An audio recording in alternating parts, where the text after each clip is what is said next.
Senhor, em João capítulo 9.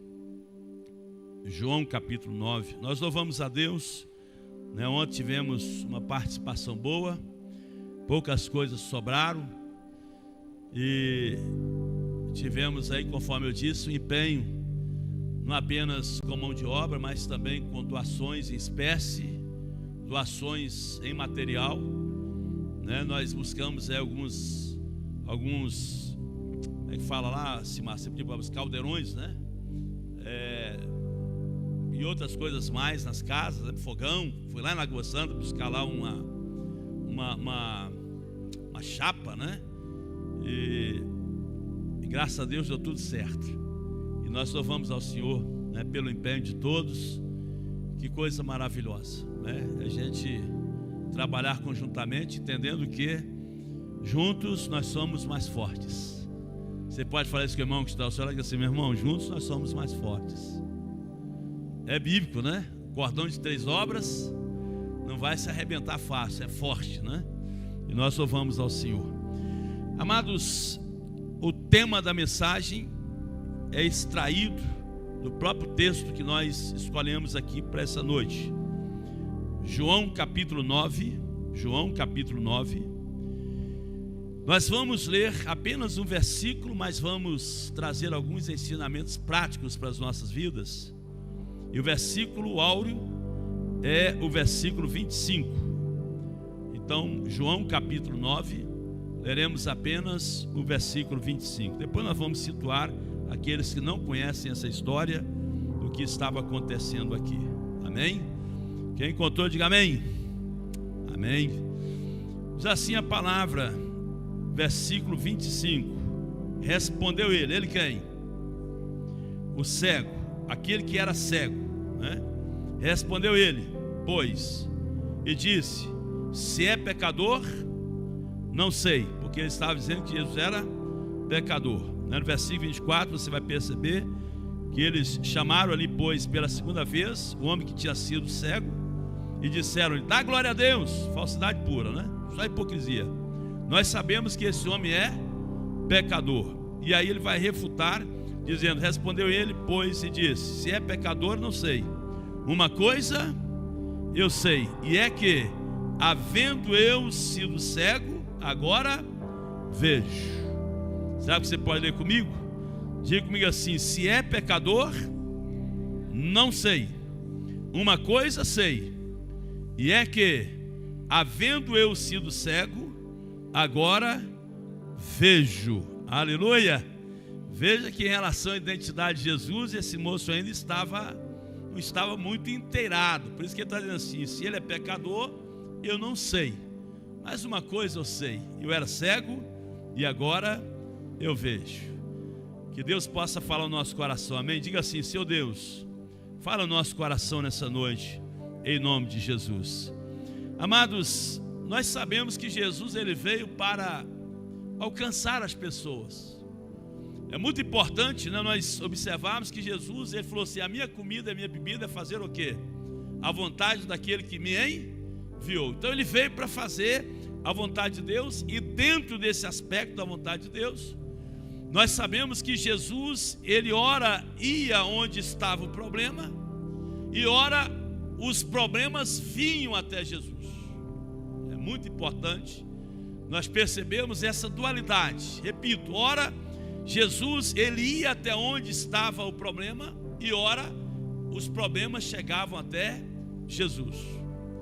Em João capítulo 11, por exemplo, nós percebemos que o problema foi até Jesus. Marta e Maria mandaram mensageiros irem a Jesus e dizer assim: Senhor, está enfermo aquele a quem tu amas. Então o problema foi até Jesus. Quando nós temos em Marcos capítulo 5, que Jesus ele fala: passemos para o outro lado. Ele vai para Gadara, e lá existia um homem possesso, endemoniado. Jesus foi ali onde estava o problema. Você conhece bem essa história. E então, irmãos, o que nós observamos aqui é que a Bíblia fala assim: passando Jesus viu um homem cego de nascença. Eu estava passando ali em Jerusalém, ele vê um cego de nascença. E é muito importante porque nos versículos iniciais Existia uma mentalidade, aquela que prevaleceu, principalmente quando Jó estava enfrentando algumas dificuldades no campo familiar, no campo da saúde, no campo da sua prosperidade, que os amigos disseram para ele que ele estava passando por tudo aquilo porque estava em pecado. E aqui, estes homens, eles chegaram dizendo assim, os discípulos a Jesus: Rabi, quem pecou, este ou seus pais, para que nascesse cego? Então eles tinham ali uma ideia de que tal sofrimento poderia ser originado pelo pecado do pai ou da mãe, enfim, ou pecado dele mesmo. Mas Jesus, ele vai retrucar essa ideia no versículo 3, dizendo: nem ele pecou, nem seus pais, mas foi assim para que se manifestem nele o quê? As obras de Deus. Então é muito importante nós observarmos que nem tudo se origina por causa do pecado de alguém ou porque alguém pecou, mas é porque de alguma maneira Deus tem lá os seus planos, os seus propósitos. Deus quer manifestar a sua glória, e os feitos de Deus, irmãos, certamente eles vão produzir no ser humano a gratidão, vão produzir no ser humano o reconhecimento de que Deus é um Deus de fato que opera o impossível. Amém? E aqui no versículo 4, Jesus fala assim: convém que eu faça as obras daquele que me enviou enquanto é dia, a noite vem, quando ninguém pode trabalhar. Enquanto estou no mundo, eu sou o quê? A luz do mundo. Então nós poderíamos dizer que houve um encontro ali da luz com alguém que não tinha capacidade visual de enxergar a clareza do dia. Alguém que era cego de nascença, alguém que estava ali, sabe, desprovido da capacidade de enxergar, mas a luz estava ali. E a Bíblia nos diz que, tendo Jesus dito isso, ele cuspiu na terra e com a saliva fez lodo, untou ali com o lodo os olhos do cego e disse: vai, lava-te no tanque de Siloé, que significa enviado. Foi, pois, lavou-se e voltou o quê? Vendo. Eu sei que todos nós precisamos entender que quando nós chegamos a essa história em que este ex-cego vai dizer se ele é pecador, eu não sei, uma coisa eu sei, eu era cego, agora vejo. Isso não foi um processo muito fácil na vida deste homem. A gente sabe que a bênção de Deus também é um processo que se desenrola na vida da gente. E para nós alcançarmos certamente a bênção de Deus, muitas vezes nós precisamos superar muitas dificuldades, muitas barreiras. E o que nós temos aqui, irmãos, é que eu vou nos ensinamentos práticos para que possamos ganhar tempo. A primeira questão aqui que nós observamos é que se nós queremos chegar a um ponto de dizer, como este homem: eu era cego, agora vejo. Eu era uma pessoa que não estava sendo abençoada, mas agora eu sou um crente abençoado. Eu era uma pessoa que estava desprovida da presença de Deus, mas hoje eu tenho essa presença clara de Deus na minha vida. Nós precisamos, irmãos, em primeiro lugar, que nem todas as respostas elas vêm de algo que é natural. Veja que eles estavam aqui perguntando para Jesus aqui, sabe, a respeito do passado desse homem. Há pessoas que estão preocupadas com o nosso passado, como é que nós éramos, e quando elas descobrem como era o nosso passado, de repente um vínculo familiar, de repente alguma coisa que você cometeu, essas pessoas elas já vêm nos sentenciando, dizendo: olha, para este não tem solução, para esta pessoa não tem mais resposta. Alguns, de uma forma tão atrevida, chegam a dizer assim: pau que nasce torto, morre torto. Quem já ouviu essa expressão? Pau que nasce torto, o cara nasceu todo torto, não tem solução para esse, não tem jeito para esse. Mas eles esquecem, como nós já falamos aqui, que Jesus era filho de carpinteiro. Então, ainda que o homem seja torto, como uma madeira torta, mas o Senhor é o carpinteiro por excelência, e Ele pode essa madeira torta esculpir uma excelente obra. Conforme nós estamos sentando nos bancos, alguém veio cá, trabalhou aquela madeira bruta, sabe, preparando ali, cortando, depois invernizando, para chegar a esse ponto em que nós temos a oportunidade de nos assentarmos aqui num banco, né, entre aspas, confortável. Nós temos tantas questões belas que alguém esculpiu ali, fazendo, desenhos e etc.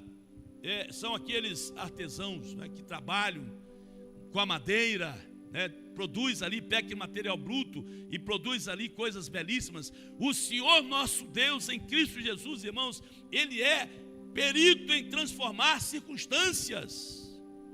Por isso que Ele chega ali, e nós precisamos entender, e se nós queremos, irmãos, nos apossar da bênção de Deus, precisamos entender que as pessoas, elas estão preocupadas com o nosso passado, mas Jesus não está preocupado com o nosso passado. Jesus se preocupa com o nosso futuro. Amém? O nosso passado, o que Ele faz com os nossos pecados? Ele lança no mar do... Pronto, dos vossos pecados não me lembrarei mais. Ele não está preocupado com o nosso passado, Ele está preocupado com o nosso futuro. E as pessoas frias, as pessoas, irmãos, elas sem qualquer motivo, elas querem ceifar as nossas vidas, porque elas não nutrem nos seus corações, não alimentam os seus corações com as verdades da palavra de Deus. Este homem era encarado como alguém ali, provavelmente pela sociedade, como alguém que estava vivendo aquilo que estava em pecado, ou alguém que estava vivendo aquilo do que os seus pais pecaram. E depois dele ser curado, olha no versículo 8, o que diz? Então os vizinhos e aqueles que dantes tinham visto que era cego, diziam: não é este aquele que estava sentado e mendigava? As pessoas, elas passam a pesar apenas a condição do homem anterior, mas o Senhor, Ele nos vê de uma forma totalmente diferente. Eu não sei como você se vê nessa noite, não sei como você tem se olhado nessa noite, não sei como você, colocar um holofote em direção a você, como você tem se enxergado, como alguém abençoado por Deus, como alguém que tem intimidade com Deus, como alguém que reflete a glória do Senhor. Ou talvez você esteja se olhando e talvez pensando: puxa vida, eu não sou ninguém, eu não valho nada, eu não presto, nada dá certo para mim, tudo vai dar errado. Talvez você esteja colocando o holofote em cima de você com essas percepções tão equivocadas, tão erradas. E precisamos compreender, irmãos, que aquele que se preocupa com o nosso futuro, ele tem propostas excelentes para conosco. Amém? Diga isso para o irmão que está ao seu irmão, aquele que conhece, que quer, obviamente, tem interesse no nosso futuro, ele quer o melhor para os seus filhos. Deus não apenas quer, mas Ele tem o melhor para os seus filhos. Mas para chegarmos ao nível de uma experiência maior, estamos agora entrando no relógio de oração. É um desafio, é um momento de grande desafio, mas eu quero declarar que o mês de setembro será um mês de grandes abundâncias de Deus nas nossas vidas. Será um mês de grandes realizações de Deus nas nossas vidas. O mês de setembro será um mês em que nós experimentaremos das grandes maravilhas de um Deus que opera maravilhosamente nas nossas vidas. Podemos ouvir amém? Aleluia. Você pode falar isso para o irmão que está ao seu irmão: setembro será diferenciado na sua vida. Se você crê nisso, diga: meu irmão, setembro será um mês diferenciado na sua vida. E já começou, amém? Já começou. Esse domingo é o domingo de glória, já começou. Porque quando você determina orar, buscar a Deus no mundo espiritual, Deus já está também se movendo a nosso favor. Aleluia! Porque aqueles que buscam o Senhor encontram, aqueles que batem, as portas se abrem, aqueles que pedem, recebem. Então Deus já está movendo a nosso favor. Então, dentro dessa perspectiva, não permita que alguém venha lhe sentenciar, não permita que alguém venha determinar o que você é, o que você deixou de ser. Permita que Deus cumpra na sua vida aquilo que Deus pensa a seu respeito. Amém? Deus quer que você coloque um holofote assim na sua direção, se vê como um homem abençoado. Amém? Diga assim: Deus quer que eu me olhe como uma pessoa abençoada. Você pode colocar sua mão assim, como se fosse um espelho, fala assim: eu me vejo como uma pessoa abençoada por Deus. Isso é bíblico, pastor? É bíblico. O que nós temos em Efésios capítulo 1, versículo 3? Que nós já fomos abençoados em Cristo Jesus com todas as sortes de bênçãos espirituais nas regiões celestiais. Então nós já somos abençoados. Ainda nos diz as Sagradas Escrituras que estamos assentados em Cristo nas regiões celestiais. Então Ele quer que nós nos olhemos como pessoas abençoadas, transformadas, curadas, regeneradas, salvas. Pessoas que de fato têm a marca da cruz nas nossas vidas. Não permitamos que ninguém fique preso ao nosso passado, ou de repente dizendo: olha, se não deu certo uma vez, vai dar certo nas demais vezes. Se você não conseguiu, não vai conseguir mais. Se você de repente começou no curso e parou no meio do caminho, se você de repente começou um projeto e parou no meio do caminho, não permita que isso vá lhe sentenciar dizendo assim: eu sou incompetente, eu não consigo. Não, mas entenda que apesar das lutas, das tribulações, nós podemos dizer como o apóstolo Paulo: posso todas as coisas naquele que me fortalece. Quem é que nos fortalece? Quem é que nos fortalece? Jesus. Vamos falar bem forte: Jesus nos fortalece. Independentemente do momento que nós estejamos vivendo, mas nós não vamos permitir que os filhos do diabo, que aqueles que não temem a Deus, ou até mesmo a voz do inimigo, com seus dardos inflamados, venha me sentenciar, venha dizer para mim, sabe, me colocar debaixo, corcundo, como uma pessoa derrotada, fracassada. Não, porque em Cristo Jesus nós somos mais que vencedores. Aleluia. Irmãos, primeira coisa que nós percebemos, imagine agora aquele cego, irmãos, ouvindo tal colocação, questionamento dos discípulos de Jesus: quem pecou, Senhor? É esse homem que pecou ou seus pais que pecaram? Imagine bem, após a sua cura, ele ouvindo dos vizinhos dizendo assim: olha, não era este que estava cego? Não era esse homem que estava cego e ainda mendigava? Não era esse homem que estava desprovido da sua visão e desprovido também dos seus recursos materiais? Não era este? Era aquele homem, porém, agora com a sua capacidade visual e com a maior riqueza que alguém pode receber de Deus: a ação, o toque do Senhor na sua vida. Segundo ensinamento, irmãos, que nós aprendemos aqui é que nós não podemos determinar a forma de Jesus agir nas nossas vidas. Você pode falar isso comigo, diga comigo assim: eu não posso permitir que as pessoas determinem o meu futuro. Eu não posso determinar a forma de Jesus agir na minha vida. É o segundo ensinamento. Irmãos, Jesus não, durante o seu ministério terreno, não tinha uma forma única. Nos chama muito a atenção, porque o cego Bartimeu, Jesus chega e fala: vê, a tua fé te salvou. E a Bíblia diz que imediatamente ele passou a ver. A este homem, contudo, Jesus fez algo diferente. Cuspiu na terra, e aqui tem uma simbologia por trás disso tudo. Cuspiu na terra e com a saliva fez lodo. Isso significa, irmãos, que aquele Deus, lá em Gênesis, que lançou mão do pó da terra, fez o homem, esse Deus encarnado, Jesus, então ele lança mão de questões naturais. Ele vai cuspir na terra, ele vai fazer ali com a sua saliva, ele vai fazer o lodo e ele vai untar nos olhos daquele cego. Olha que coisa tremenda. Pega a sua saliva, faz ali, olha, pensemos nisso. Já imaginou se alguém usasse esse processo? Talvez nós tivéssemos a mesma postura que teve Naamã quando foi se encontrar com o profeta, e ao invés do profeta mandar ele se banhar nos rios limpos, mandou que ele se banhasse no Rio Jordão.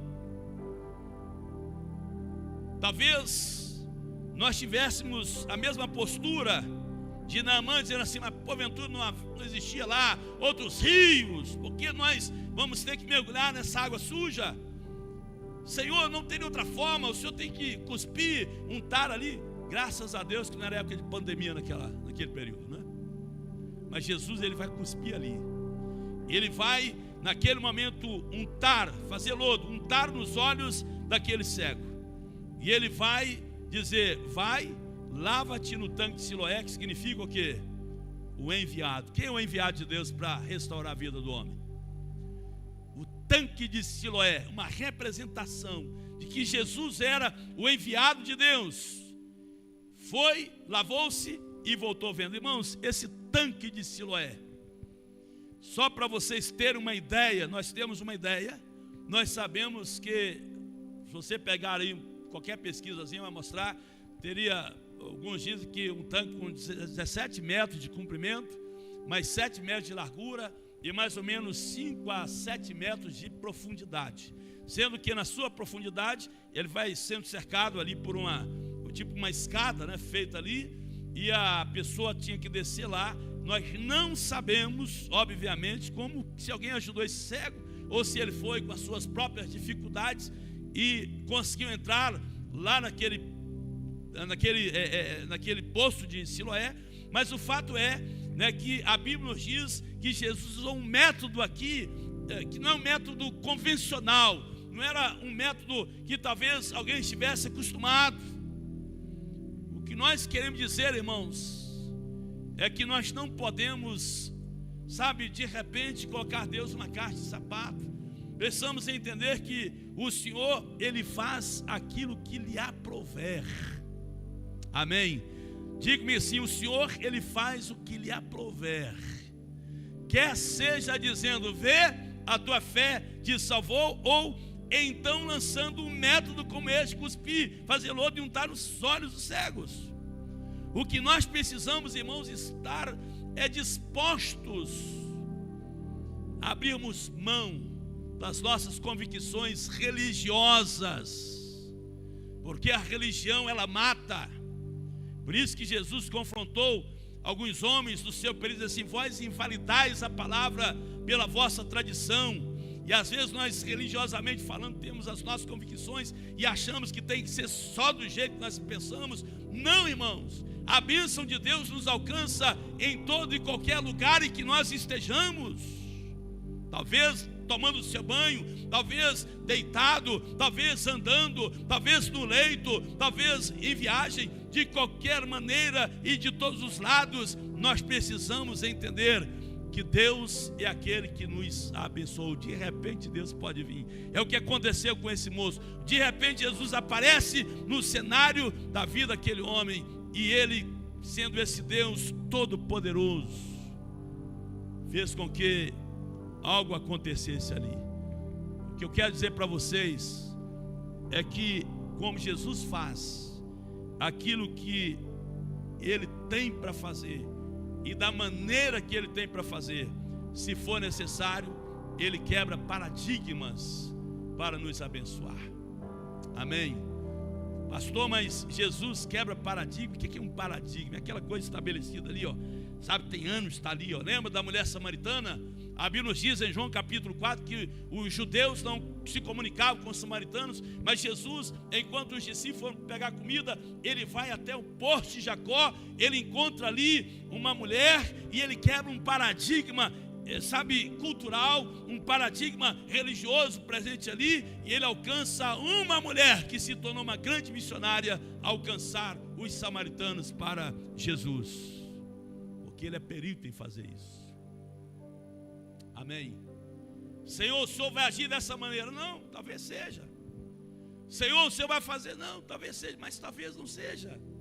Mas o fato é, amados irmãos, que ele tem a maneira dele nos abençoar.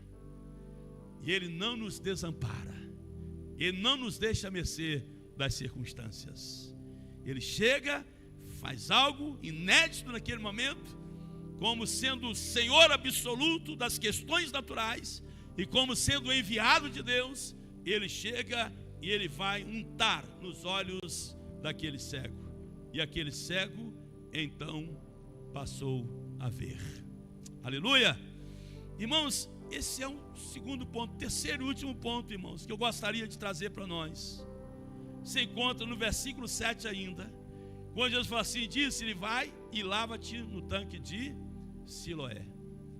Pastor, se o primeiro ponto é que eu não devo deixar que as pessoas determinem o meu futuro, mas eu devo, me enquadrar naquilo que Deus tem para a minha vida. Se no segundo momento eu preciso entender que Deus tem as suas multiformes maneiras de agir, eu não posso dogmatizar a forma do Senhor agir. Qual que seria o terceiro ponto para que eu possa alcançar a bênção de Deus? Nós falamos um pouquinho sobre isso hoje na parte da manhã. Diga comigo assim: sejamos sensíveis à voz do Senhor e obedeçamos as suas orientações. Amém? Qual foi a orientação de Jesus para aquele cego? Vai, lava-te no tanque de Siloé. Olha a obediência daquele moço. Foi, pois, e lavou-se e voltou vendo. Irmãos, que coisa tremenda. Olha bem, irmãos, o que Jesus pediu, orientou aquele moço a fazer, não era algo confortável para ele, não era algo fácil para aquele moço. Nós acabamos de dizer aqui agora que o tanque tinha 17 metros de comprimento, 7 de largura, mais ou menos de 5 a 7 metros de profundidade. Não era uma situação confortável para aquele moço, e sobretudo exigia da parte daquele cego confiança absoluta naquilo que Jesus estava dizendo. Ele poderia, questionar, ele poderia conjecturar, dizendo assim: puxa vida, eu vou ter um sacrifício doido, violento para descer lá no tanque de Siloé, e imagine se eu chegar lá e vou lavar os meus olhos e não vai acontecer nada, e eu vou ficar frustrado. Como é que eu vou subir? Como é que eu vou voltar? 6 metros de altura, como que eu vou voltar? Ele poderia conjecturar, ele poderia questionar, mas nós percebemos aqui, irmãos, que aquele moço foi sensível e obediente à voz do Senhor, colocou uma confiança plena naquilo que Jesus estava dizendo. Nem sempre Jesus vai nos mandar fazer aquilo que é fácil, mas tenha certeza que a bênção dele nos alcançará. Amém? Você pode falar isso comigo assim: nem sempre o Senhor Jesus vai nos mandar fazer aquilo que é fácil, mas tenhamos a certeza de que a bênção do Senhor, como fruto da nossa obediência, virá até nós. Aleluia! Irmãos, eu estava pensando nessa questão, e você vai observar que lá no Velho Testamento, Deus pede algo difícil para Abraão. Deus pede, olha, nós temos ali uma história em que de repente Deus pede a Abraão que sacrificasse o seu filho Isaque. Não era nada fácil. Hoje nós lemos essa história e até ficamos confortáveis. Puxa, é um homem de fé. Mas vocês já pararam para imaginar o que deveria estar perpassando pela alma daquele pai que estava ali com o seu filho, talvez adolescente, entendido, que Isaque estava entendendo todo o processo, ajudando o pai ali a fazer o holocausto, e chega a indagar o seu pai, dizendo assim: pai, está tudo pronto, onde está o cordeiro? Não era nada fácil, filho da promessa, mas de repente agora o Senhor pede. Era algo difícil, mas louvado seja Deus, porque Abraão, ele foi aprovado naquilo que o Senhor exigiu dele, e por causa da sua obediência, nos diz a Bíblia que quando ele levantou o seu cutelo para imolar o seu filho Isaque, bradou o anjo do Senhor e disse assim: Abraão, Abraão, não faças tal, porque agora eu sei que temes a Deus. E quando ele olhou do lado, ele viu ali um cordeiro entrelaçado. No Novo Testamento, irmãos, nós encontramos um mancebo rico, preocupado com a vida eterna, interessado na salvação. Ele chega para Jesus e fala assim: bom mestre, que farei para herdar a vida eterna? Jesus sinaliza para ele a respeito dos mandamentos, e ele vai ressaltar a respeito dos mandamentos, e vai dizer assim: tudo isso tenho observado desde a minha mocidade. O que é que me falta ainda? O que Jesus falou para ele? Vai, vende tudo que tens, dá aos pobres e terás um tesouro nos céus. Diferentemente de Abraão, aquele moço demonstrou que ele era apenas religioso, porque se ele fosse um observador dos mandamentos, certamente ele não teria dificuldade em estar levando avante aquilo que Jesus estava exigindo dele. Mas a Bíblia diz que ele se retirou triste porque possuía muitas riquezas, propriedades. Irmãos, nem sempre o Senhor vai requerer de nós coisas fáceis, mas nós sabemos que num aprendizado, se nós aprendemos a obedecer o Senhor nas coisas simples que Ele coloca para nós, certamente nós não haveremos de ter dificuldades em estarmos obedecendo o Senhor nos grandes desafios que Ele coloca diante de nós. Nós precisamos aprender a obedecer ao Senhor nas coisas simples que Ele manda para cada um de nós. Embora, obviamente, no mundo espiritual, no campo espiritual, tudo é um desafio. Nós já falamos sobre isso. Porque se Jesus nos diz que nós devemos amar e nós não amamos, nós não estamos obedecendo o Senhor. Se Jesus nos diz que nós temos que perdoar e nós não perdoamos, nós não estamos obedecendo o Senhor.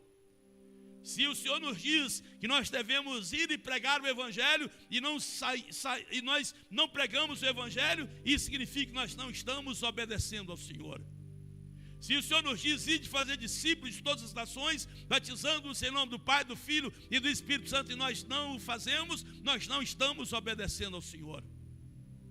Se o Senhor diz que nós devemos olhar para os desprovidos, porque aqueles que fazem a um dos pequeninos a Ele está fazendo, e nós viramos o rosto para aqueles que estão à margem da sociedade, nós não estamos cumprindo assim, obedecendo a palavra do Senhor. Estou entendendo sim ou não? As coisas básicas da vida. Se você sabe que você precisa dizimar, ofertar, fazer parte também do processo como fruto de gratidão ao Senhor, de reconhecimento pelos feitos de Deus na sua vida, e você ignora estes princípios, você não está obedecendo ao Senhor. Precisamos entender que o que o Senhor requer de nós é que nós sejamos obedientes. Precisamos nos lavar no tanque de Siloé, então vamos nos lavar no tanque de Siloé. Se Ele mandou, certamente Ele vai nos respaldar. Porque a fé genuína no Senhor exige, obviamente, obediência. E milagres acontecem quando nós seguimos a voz do Supremo Pastor das nossas almas. Os milagres nos acompanham. Amém? Porque a gente vive de fé em fé, de milagre a milagre. Quantos têm vivido milagres do Senhor? Diga assim, glória a Deus. Milagres, bênçãos, os escapes, a proteção de Deus, o agir de Deus, o mover de Deus, o toque do Senhor nas nossas vidas. Que coisa maravilhosa, irmãos, é quando nós percebemos isso, que milagres acontecem quando nós seguimos a voz do Senhor. Eu sei que muitas coisas podem nos parecer difíceis, porque somos humanos, mas quando nós submetemos o nosso coração ao Senhor, certamente nós vamos entender que o peso positivo, o peso da glória do Senhor estará nos capacitando a fazermos aquilo que naturalmente nós não teríamos condições de fazer. Aliás, tudo que nós fazemos no campo espiritual é graças à capacitação de Deus nas nossas vidas. Porque disse Jesus em João capítulo 15, versículo 6, me parece versículo 5. João capítulo 15, versículo 5. Sem mim nada podeis fazer. Confirma para nós aí? João capítulo 15, versículo 5. Não está anotado aqui. Vamos falar juntos? Sem mim nada podeis fazer. Eu sou a videira, vós as varas, quem está em mim, eu nele, este dá muito fruto, porque sem mim nada podereis fazer. Então, sem Jesus nós não podemos fazer absolutamente nada. Esse nada, irmãos, é algo que é reconhecido por Deus. Porque nos dons naturais, nos dons que nós temos, a gente pode até fazer alguma coisa, mas algo que é aceitável diante do Senhor, algo que chega ao trono da graça de Deus como algo prazeroso, conforme nós temos em Apocalipse, que as nossas orações, elas são levadas ao trono de Deus como incenso agradável ao Senhor. Amém? Apocalipse 5, versículo 8. Olha para nós aí, Maico. Nós vamos estar orando. E olha o que está escrito ali. E havendo tomado o livro, os 4 animais e os 24 anciãos prostraram-se diante do Cordeiro. Quem é o Cordeiro? Quem é o Cordeiro? João Batista disse que este é o Cordeiro de Deus que tira, tendo todos eles harpas e salvas de ouro cheias de incenso, que são as orações dos santos. Amém? Diga comigo assim: tendo todos eles harpas e salvas de ouro cheias de incenso, que são as orações dos santos. Tem santo neste lugar? As nossas orações são levadas à presença do Senhor como incenso diante de Deus. Não é que a gente não possa fazer alguma coisa. Fazer algo qualquer pessoa pode fazer, mas fazer algo na ciência de que eu estou obedecendo ao Senhor e eu sei que aquilo que eu estou fazendo está sendo aceito por Deus. Quer seja varrer o templo, quer seja pegar um lixo que está lá no banheiro da igreja, quer seja capinar um lote, quer seja ir na cozinha igual as irmãs estavam lá ontem e hoje, batalhando, trabalhando, quer seja trocando uma luz, quer seja carregando um gás, quer seja tal, é tudo para a glória de Deus. Quer seja no uso da voz, no louvor, na adoração, ainda que ninguém venha reconhecer, ainda que ninguém venha elogiar, ainda que ninguém venha aplaudir, todavia, você sabe que o que você está plantando no reino de Deus, Deus está atento. Amém? Amém? Pastor, mas isso é bíblico? Sim. 1 Coríntios 15, 58. Nós vamos fechar agora. 1 Coríntios 15, versículo 58. Vamos ler juntos? Portanto, meus amados irmãos, sede firmes e constantes, sempre abundantes na obra do Senhor, sabendo que o vosso trabalho, sede firmes e constantes, sempre abundantes na obra do Senhor, sabendo que o vosso trabalho não é vão no Senhor. Haverá uma recompensa. Amém? Haverá uma recompensa. Pastor, qual foi a recompensa desse homem que foi curado da sua cegueira? Além do ato dele ver Jesus, houve alguma outra recompensa, pastor? Houve. Vejamos os versículos 35 a 38, Maico, de João capítulo 9. Eu gostaria que vocês lessem comigo. Está frio, né, Simar?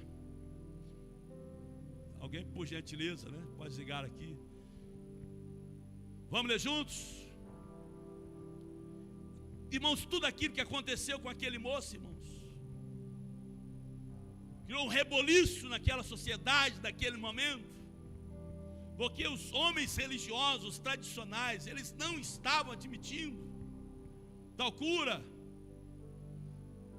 E em decorrência disso, eles expulsaram aquele camarada lá de onde ele estava. E a Bíblia nos diz então que Jesus ouviu que eu tinha expulsado e encontrando-o disse-lhe, olha bem, aí houve um encontro agora. Só apertar o vermelho. Houve um encontro agora, olha bem, irmãos. Eu queria que você olhasse comigo aí. Estamos terminando. Amém.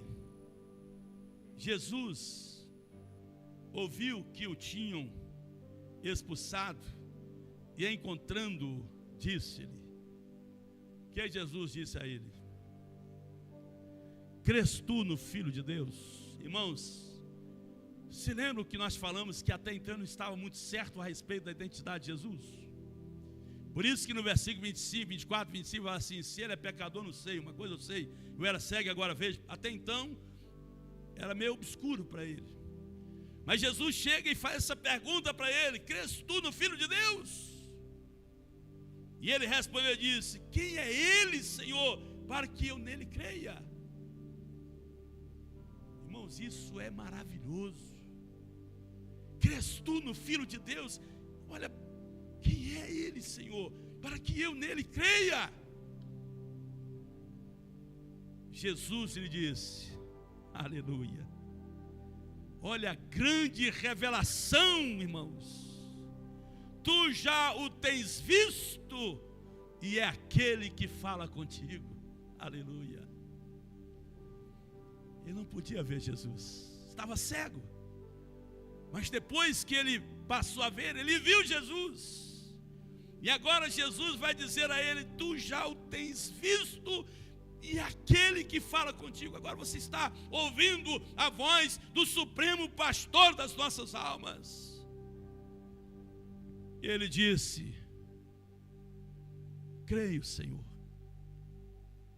Eu creio. Você crê? Foi a pergunta que Jesus fez a ele. Depois se revela aí e fala assim: eu creio, Senhor. E como resultado da afirmação da sua fé, como resultado da sua confiança, como resultado da sua crença em Jesus, como resultado de ver Jesus como sendo um homem diferenciado, a Bíblia nos diz: e o adorou. Não há outro resultado, irmãos. Quando nós entendemos a identidade de Jesus como sendo o Filho do Deus vivo, o Deus encarnado, a não ser o resultado de nós nos prostrarmos diante do Cordeiro de Deus e adorarmos aquele que era, que é e que há de vir, o Todo-Poderoso, o Alfa e o Ômega, o princípio e o fim.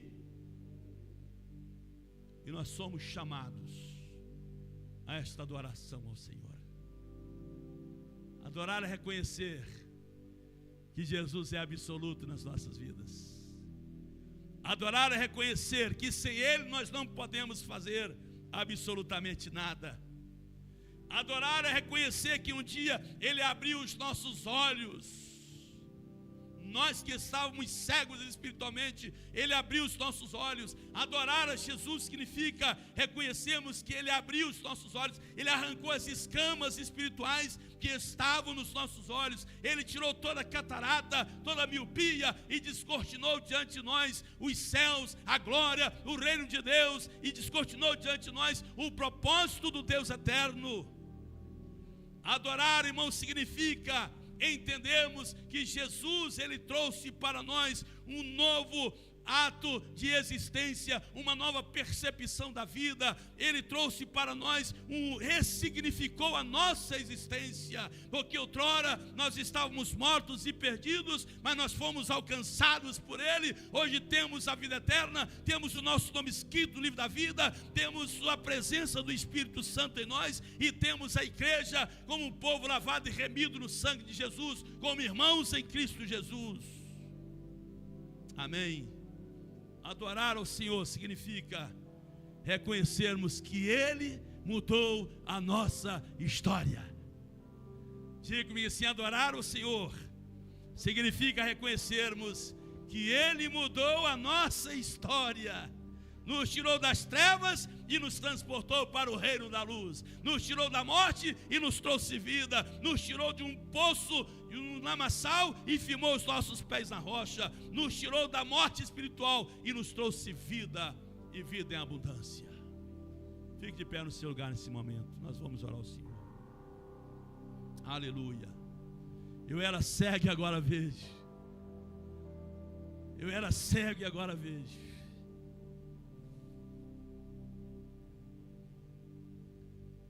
Eu quero alcançar esse nível de experiência com Deus progressivamente, de estar diante do Senhor. Que você possa inclinar o seu coração nessa noite e adorar o Senhor. Será que você pode dar a mão à pessoa que está ao seu lado, se for possível?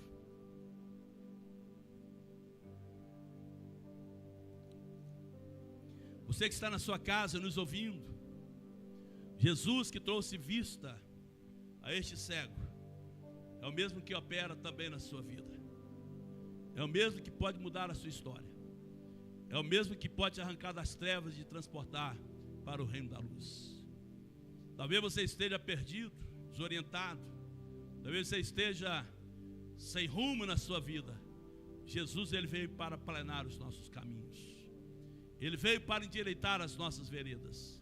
Ele veio para ressignificar a nossa existência. Vamos orar ao Senhor. Você pode orar pelo irmão que está ao seu lado. Vamos fazer um momento de oração agora.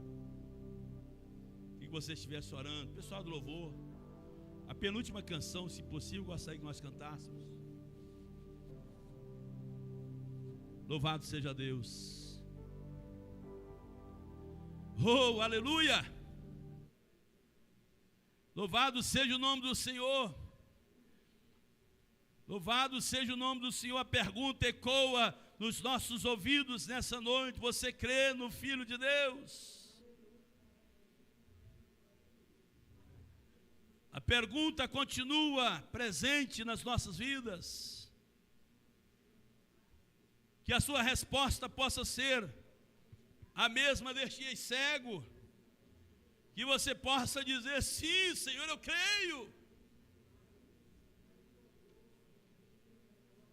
E que você possa adorar ao Senhor. Cansado ou sem estar cansado, com alma angustiada ou alegre, não importa necessariamente como nós nos encontramos, Ele quer ser adorado por cada um de nós. E Ele está nos mandando a irmos ao tanque de Siloé, a obedecermos a sua voz. Deus, em nome de Jesus Cristo, Pai, nós queremos nessa noite, Deus,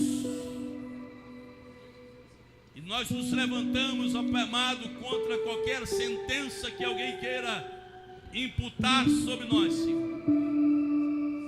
Pessoas que querem determinar, Senhor Deus, o nosso futuro. Sabemos que o único que conhece não apenas o hoje, mas o nosso futuro é o Senhor. E nós submetemos ao Senhor, ó Deus amado, a nossa existência. Ó Deus, queremos entender que nem tudo está no âmbito natural. Há coisas que fazem parte, ó Deus, do plano do Senhor, para que a glória do Senhor seja manifestada. Por isso, Deus, nós colocamos agora os nossos irmãos, as nossas irmãs, aqueles que nos assistem diante do Senhor, aqueles que estão em suas casas nos acompanhando, nós colocamos também no teu altar nessa noite. E nós abençoamos, ó Pai amado, que toda frieza espiritual, que todo desânimo, ó Deus, que todo marasmo espiritual, que toda improdutividade, que toda esterilidade espiritual, que tudo que não foi plantado pelo Senhor, que seja arrancado das nossas vidas, Pai. Ó Deus, abre os nossos olhos, Senhor. Abre os nossos olhos. Se tem alguma coisa, Deus, produzindo cegueira, ofuscando nossa visão espiritual, abre os nossos olhos espirituais. Em nome de Jesus Cristo, Senhor, para que com discernimento, entendimento, conhecimento, ó Pai, possamos distinguir entre a voz do Senhor e a voz do reino das trevas, entre a voz da carne e a voz do Espírito do Senhor, entre a tua vontade, a nossa vontade, a vontade do reino das trevas, e que possamos fazer a tua vontade, Senhor. Ó Deus, em nome de Jesus, Pai, em nome de Jesus, toca com as tuas mãos miraculosas, que todo desconforto físico na alma, no corpo, será arrancado para a glória do teu nome, Senhor. Em nome de Jesus, aquilo que está desajustado no nosso corpo, Senhor, o Senhor é o Senhor da matéria, O Senhor é o Senhor absoluto das obras da criação do Senhor. E não há nada impossível para ti, Senhor. Toque e arranca, Senhor, todo mal alojado nos nossos corpos, doenças, ó Deus, depressão, opressão, ó Deus, mal, ó Deus amado, que tem gerado desconforto nas almas. Arranca, Senhor, nessa noite. Nós ministramos libertação total, Senhor, em nome de Jesus. Gera leveza nessa alma, gera leveza nesse coração, Senhor. Gera leveza, pois está escrito na tua palavra: vinde a mim todos vós que estáis cansados, oprimidos e sobrecarregados, e eu vos aliviarei. Gera leveza, Senhor Deus, em nome de Jesus, que todo fardo seja arrancado, ó Deus, em nome de Jesus. Endireita, Pai amado, aquilo que está torto, Senhor. Nós oramos a Ti, Pai, em nome de Jesus. Em nome de Jesus. Se você crê, você pode aplaudir o Senhor na sua casa, aqui na igreja. Vamos aplaudir o Senhor. Louvemos ao Senhor. Aleluia. Louvado seja Deus. Se você quiser se assentar, fique à vontade.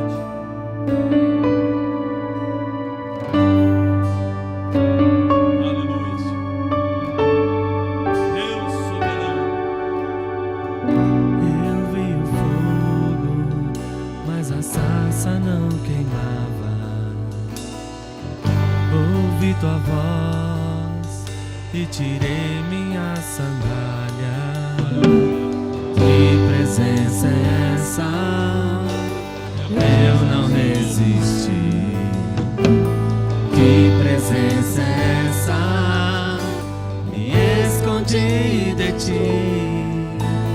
Que presença é essa? Eu não resisti. Presença é essa? O eu sou está aqui. Vem com teu poder, faz o teu querer. Tu tens o controle de mim. Traz o teu mover, faz o seu desejo. Minha vida entrego a ti. Eu só quero te conhecer.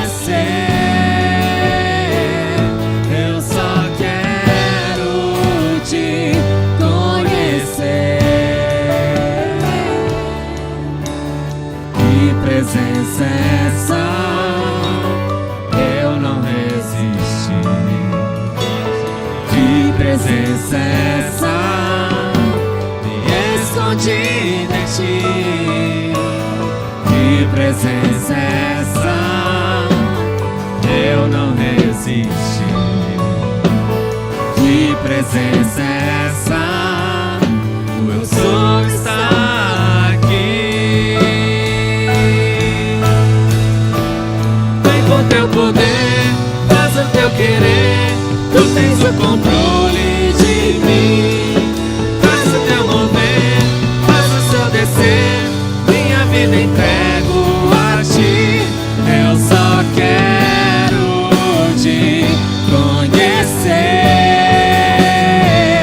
Eu só quero te conhecer. Vem com teu poder.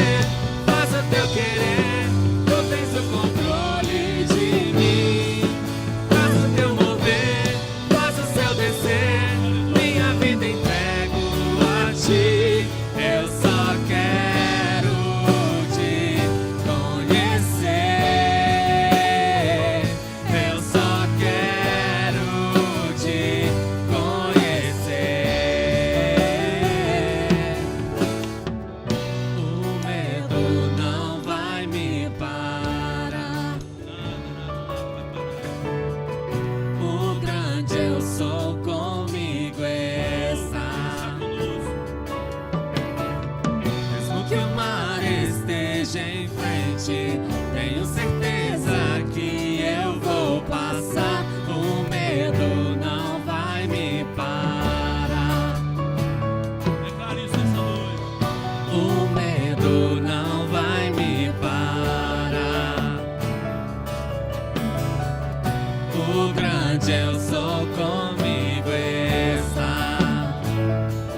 que o mar esteja em frente, tenho certeza que eu vou passar. O medo não vai me parar. O medo não vai me parar. O grande eu sou, comigo está. Mesmo que o mar esteja em frente, tenho certeza que eu vou passar. O medo não vai me parar. Vem com teu poder, faz o teu querer, tens o controle de mim. Faz o teu mover, faz o céu descer, minha vida entrego a ti. Eu só quero te conhecer. Eu só quero te conhecer. Louvado seja Deus. Pai, nós agradecemos ao Senhor pelos cânticos, pela tua palavra, Senhor. Ó Deus, como diz o irmão Pedro, para onde nós iremos? Para quem nós iremos, se só tu tens palavras de vida eterna, Senhor? Que o nosso coração possa se apegar a ti, Senhor. Que a nossa alma esteja grudada a ti, Senhor, pois tu és a razão maior do nosso existir. E somos gratos ao Senhor pela tua bondade, pela tua misericórdia, Pai. Que a tua palavra possa achar lugar em cada coração, Senhor. E que ao sairmos da tua casa, e ao aqueles que estão em suas casas, que tenhamos essa palavra viva nos nossos corações. Ó Deus, em nome de Jesus. Amém e amém. Amém. Vou passar a palavra para a irmã Nise, ela vai coordenar o tempo aqui para nós. Marulus depois.